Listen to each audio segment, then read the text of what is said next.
Lalong uminit yung summer nung nandito kayo.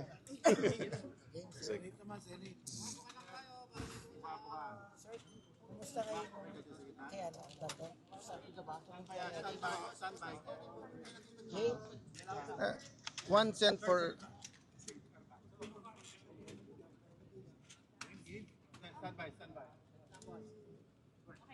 Jay, Well, sure. sir, yung kay Senator Bato na ongoing ang ethics committee. So, klaruhin ko lang yung kay Senator Bato. Lahat ay gustong pumasok siya. Gusto ni Senator Bato pumasok. Ayaw niyang hindi pumasok. Gusto ng minority pumasok siya.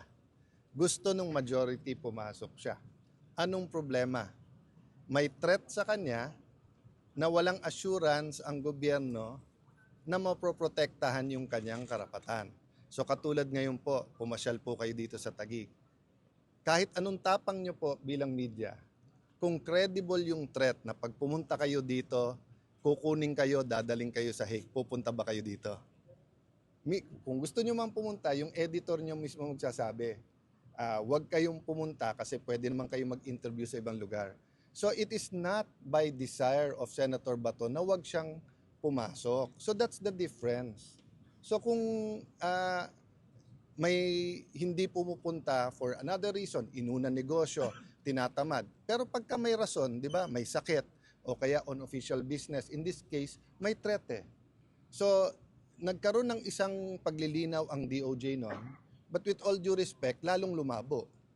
Kasi ang sinabi ng DOJ noon ay may karapatan siya tumakbo sa korte at susundin yung korte. Pero in a nutshell, pinaraphrase ko lang. Pero ang sinabi din nila, may option din ang gobyerno na pag may warrant of arrest, arestuhin na lang siya tapos ipadala na siya doon. And then nag-announce yung ICC na meron silang tinatawag na secret warrant.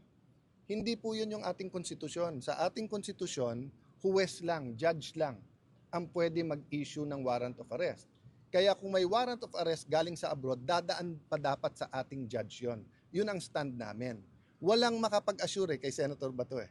So I talked to someone very close to him. Ang sabi, simple lang sir, ma-assure lang kami ng Philippine government na may day in court siya dito. Kahit arrestuin siya dito sa Pilipinas.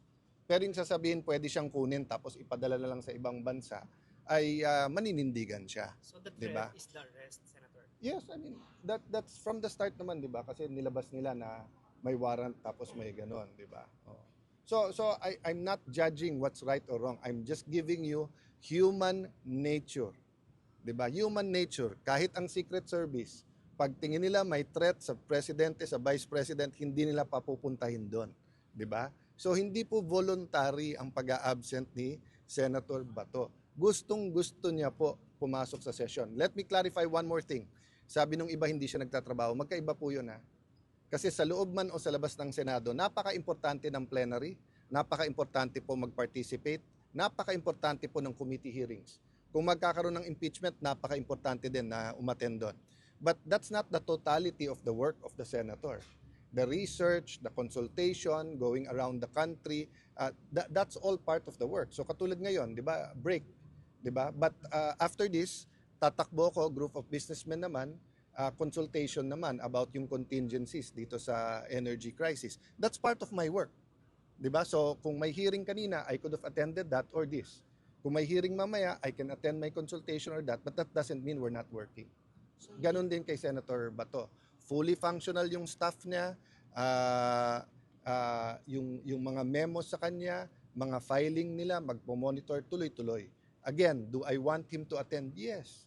I think he also wants to attend. Namimiss na niya yung trabaho niya sa Senate mismo. Kaya lang kung ang kapalit naman doon, pagtuntong niya doon, bigla siyang arestuin, bigla siyang isakay sa eroplano at ilipad sa Hague, 'di ba? Ilalaban niya yung karapatan niya. So walang reason para i-dismantle yung office at hindi siya pasweldohin na. Kung gano'n, para mong sinabing i-threaten mo na rin yung 23.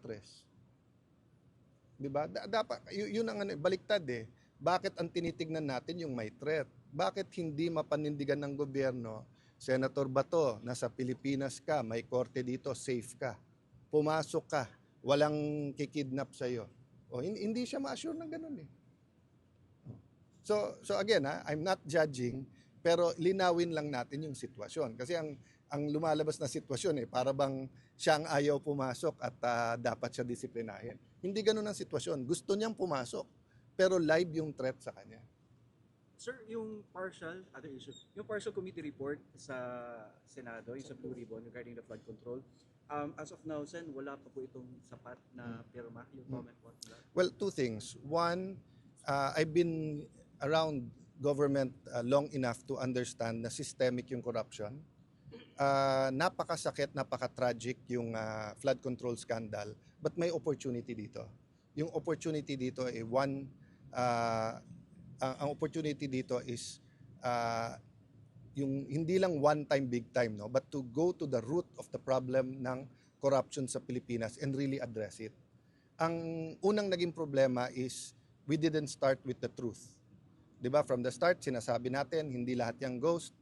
Pinalabas lahat ghost para mas marami magalit. Ngayon ina-admit nila hindi maraming ghost.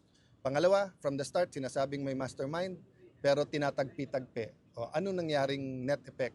Everyone na magkalaban sa local, sa national, ang kanyang mastermind yung kalaban niya. Rather than finding kung sino ang tunay na mastermind pangkabuuan. Okay. Having said that, I believe sincere lahat. Sincere ang Pangulo na isolve to, sincere ang Kongreso, sincere si Senator Lacson, etc. But eto lang ang tanong ko why so much fuss about the partial when we have the opportunity to have the whole and bigger picture? Even sa pilian ng witnesses, in my experience, alam niyo naman naging chairman din ako ng Blue Ribbon na matagal, you just allow the witnesses. Then through cross-examination, through the questions, interpellations sa mga senador, makikita kung sinong sinungaling at hindi. Ang difference lang, noong 2007, nung kami, wala pa masyadong social media. So nandyan ang lens ninyo bilang journalist. So dino-double, triple, quadruple, fina-fact check nyo. Ngayon kasi, lahat may social media. So for the same witness, may grupong maniniwala, hindi. But that shouldn't stop the Senate from inviting witnesses. Kasi kung sasabihin natin, ang i-invite lang natin na witness ay credible, then number one, you're already prejudging. So pag hindi pala na-invite yan, hindi pag na-invite pala yan, credible. Di ba? Secondly, you're taking out the opportunity for the people to judge from themselves. Di ba? So kung sasabihin mo, halimbawa, Mike Defenso, sabihin mo, totoo ba sinasabi about the Marines o hindi? Let the people judge. Ngayon, yung sa NBI, sino paniniwala natin? Yung NBI o siya? Diba? That's the beauty of having 24 senators. We're not all members of the Blue Ribbon, but anyone can attend and anyone can ask. So ang tingin ko, we're making a mountain out of a molehill dun sa partial. Naapektuhan din kasi ng konting rivalry ni Senator Lacson at Senator Marcoleta. But the reality is, di ba, bakit tayong nakapokus sa partial? Hindi pa nga na-unveil lahat In fact, marami sa amin kasi binasa, we don't agree with the report. So hindi sa ayaw namin pumirma. Di ba? We have a lot of disagreements there. But why are we not talking? Ako personally, hindi pa tapos Iniimbestiga mo marami, hindi lang to marami pang yugto maraming nabubuksan. So for example, if you invited Zaldi Ko, when he was still chairman ng appropriations, iba malamang sagot niya. Nung natanggal siya, iba sagot niya. Nung bumaliktad at sinasabi na admin at hindi siya, iba na naman storya. Hindi ko alam pag nahuli at pumunta dito kung iba. So our effort should be get him there or get key witnesses like him to get him to the Senate and to the DOJ and to the Ombudsman. Until then, di ba, it's he said, she said, and ang problema, he said this ng January. But siya din, he said this nung October. But siya din, he said this last year ganito. So paiba-iba So, sa hearing mo lang matetest yung credibility. Pero yung sabihin mo lang na, di ba, kahit ang sinungaling, hindi ibig sabihin lahat ng sabihin niya sinungaling. Kasinungalingan. O kahit na yung pare, pastor, hindi pag nilagay mo dyan, 100% na sasabihin ay totoo. That's why you test them nga per statement. Sir, So I'm hoping we will finish the investigation. But if you ask me my opinion, the whole truth will come out next administration pa.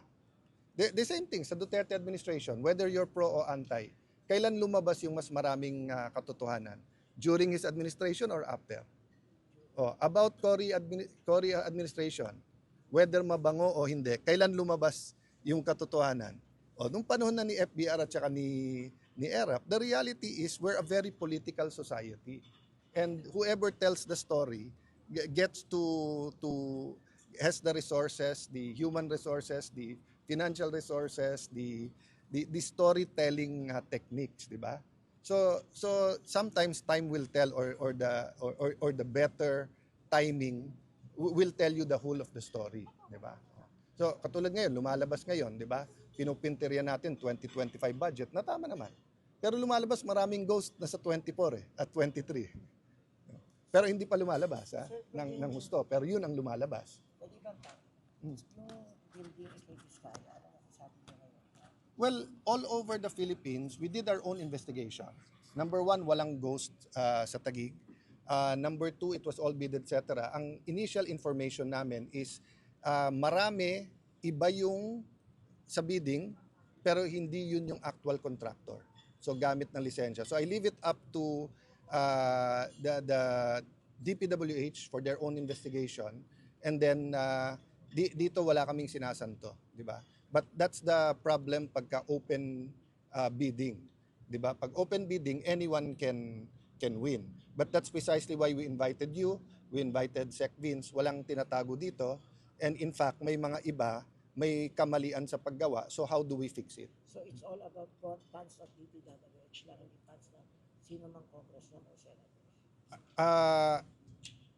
Basta't alam kong nasa GAA siya. But yung actual details, hindi ko alam. Actually, una kong nakita yan sa internet din eh. Tapos bigla akong tinanong. Tapos we sent people here to look at everything. Yung natapos, etc. Then we interviewed yung gumagawa. Hindi sila empleyado nun. Pero sir, kung anong company? I don't have the details kasi I just did the preliminary. But both DPWH and the local government should have all the facts and everything. Pero people are asking, Sen, why leave the investigation to the DPWH when in fact sila yung nagpag-bidding kasama yung mga It's Bisaya? everywhere eh. I mean, sa Pasig City, kay Vico, meron din. Kay Mayor Magalong, meron din. So when I say leave it to the investigation, DOJ, Ombudsman, DPWH, and we have a new DPWH. So the people they're investigating are new people, di ba? So it's self-serving for politicians to investigate themselves. But it's katangahan for me not to even ask questions. Diba? So we ask preliminary questions, satisfy ourselves. If we find something deep, then we will ask for whatever kind of investigation. That's why at the start of this, sinabi ko sa lahat, open books, transparent, tignan nyo lahat. And ang request ko lang, sabay-sabay gawin. Para nga hindi yung may tinitignan, may tinititigan. Okay? Thank you. Thank you, everyone. Thank you, sir.